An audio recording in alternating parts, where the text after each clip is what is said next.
Hi everyone, দেখো আমার দাদু ভাইকে আজকে হসপিটাল থেকে নিয়ে আসবে। তাই আমার ছেলে তো দুষ্ট, জানো। আমার ছেলে দেখো বেলুন দিয়ে সাজাইছে, এখন সাজাবে। আমার দাদু ভাইকে 4টের সময় নিয়ে আসবে। এইটা আমার জামাইয়ের বাড়ি। এই দেখো আমার দাদু ভাই আসবে 4টের সময়। আমার ছেলে ওর ভাগিনী আসবে দেখি সেই খুশি, ঘর বাড়ি সব সাজাইতে লাগছে। হসপিটালে আছে আমার দাদু ভাই। কিছুক্ষণ পরে আমার দাদু ভাই আসবে, তোমাদের সাথে অনেক অনেক ভিডিও নিয়ে আসব। আমার দাদু ভাইকে নিয়ে আসব।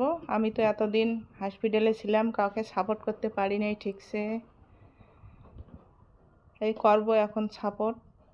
আমার দাদু ভাইকে নিয়ে আসব, তারপরে সাপোর্ট করব। ওরা আমার দাদু ভাই আসবে দেখি বেলুন দিয়ে ঘর সাজার লাগছে। তোমাদের সাথে ভিডিওটা শেয়ার করলাম বন্ধুরা, ভালো লাগলে কমেন্টে জানাইও।